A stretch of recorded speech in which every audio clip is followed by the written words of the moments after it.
Hi, everyone. This topic is a little difficult for me to talk about, but if I'm gonna go all in, I'm really gonna go all in and be very vulnerable.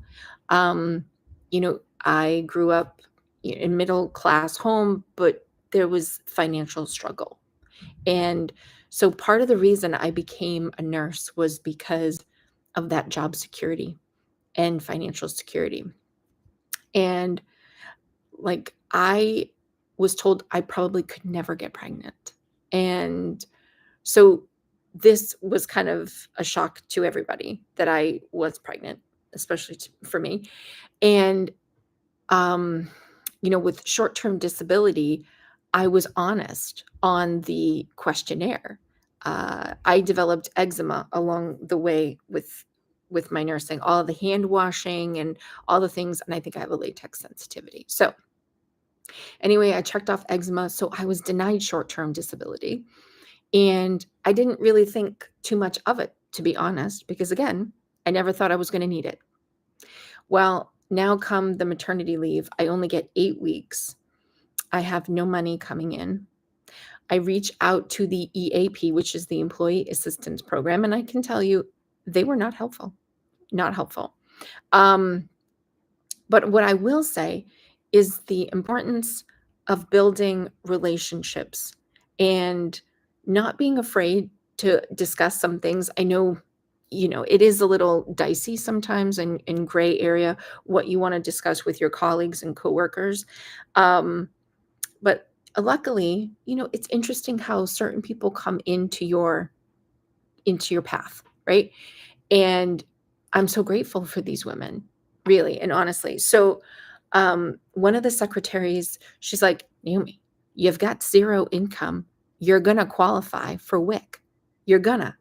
And I was like, "No, but EAP said, no, I can't get any assistance, like, because historically, right, I've made too much money.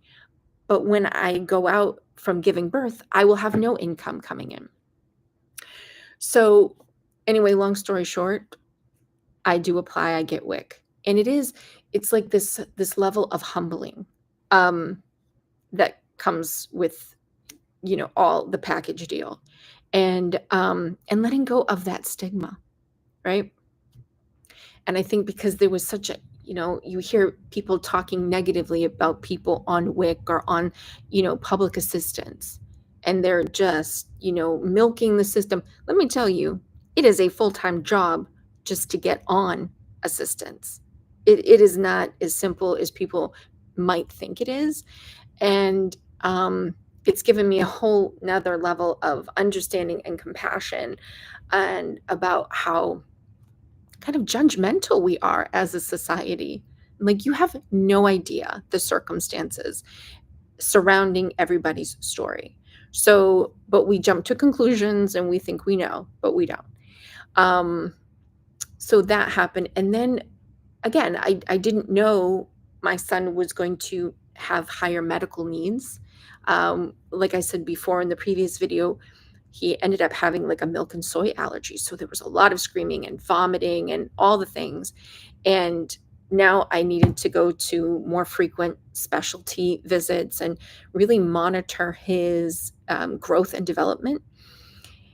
And that meant that I could not go back to work as I was previously hired for. And so I sat down with my boss and I had that really hard conversation, like the 8 weeks was up, and I'm like, and he said, luckily, because I was shared honestly, he divulged that his own child had had some medical things, which was really good because I almost thought my child had the same thing his child had, and we went to rule it out. That'll be in another video later, but he's like, "So, Naomi, I have to give you, like, the hard news that you can either quit or we could, put you down as per diem, but you have to do a minimum of, this many shifts per month." So that's what I did, but it wasn't enough to sustain, right? Now, also at this point, we we hadn't moved in together yet. And I'll be very honest with you, I had serious doubts. Like, even before I was about to give birth, the relationship was already starting to break down. But it's interesting, I just heard an interview with Angie Martinez and Trina. And Trina was talking about, like, I don't know, I don't ever want to be a single mom. And I'm like, yeah, I didn't either. That was not my plan. And sometimes you just don't know what you don't know in the moment. And so anyway, long story short, like we move in together, and that took some of it off, but not enough, right?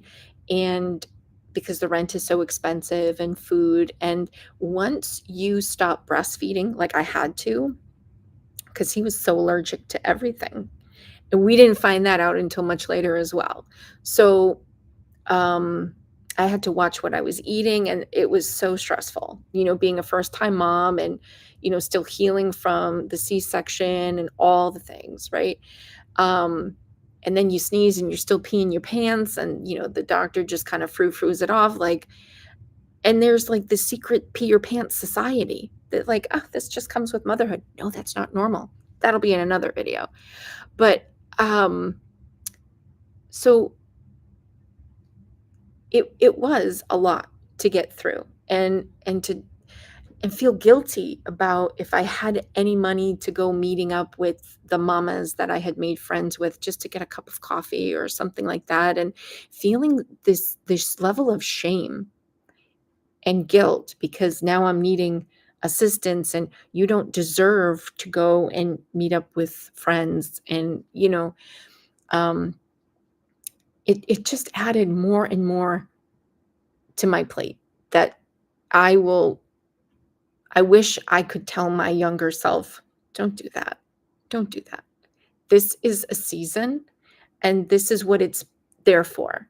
And I'm so grateful that we got on, Mass Health when we did, and because of that whole, I booked the lactation consultant appointment prior to checking if it was covered, which it wasn't. And suddenly I'm hit with this bill, hundreds of dollars that I don't know how I'm going to pay for. And then very nice man that worked in the financial assistance office at the hospital was like, "I can help set you up on," and I was like, so grateful. So do you know what I mean? Like, it's these things. It's meeting, people like that secretary that guided me, and then meeting him, and then, navigating what's available for resources, and to take a brick off, because this job as parent, it is difficult as heck. I mean, it is not easy, not one bit.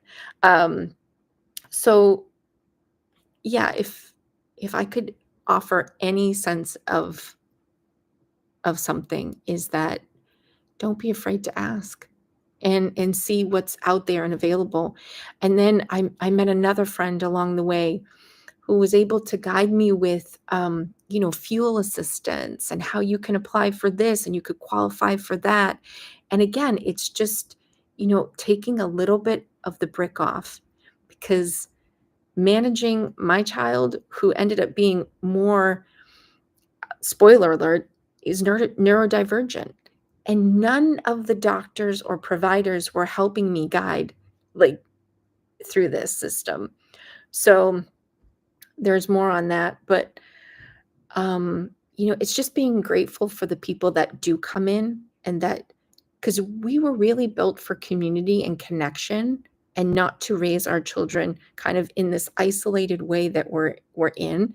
And I'm glad to see that some other content creators are coming out and sharing just how challenging it is. And sometimes your family of origin can't be a support for a myriad of reasons.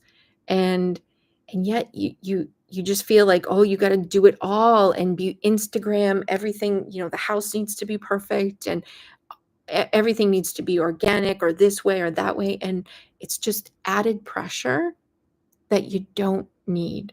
And so that's, I think, where I'll leave it for now. um and then until the next time. And again, if you have something to say, a comment, please feel free.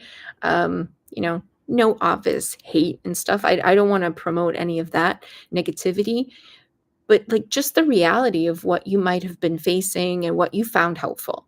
I think if anything else, I want this to be a very helpful and safe place to land and to share. So, with that, I'll end, and until next time, have a good one. Bye-bye.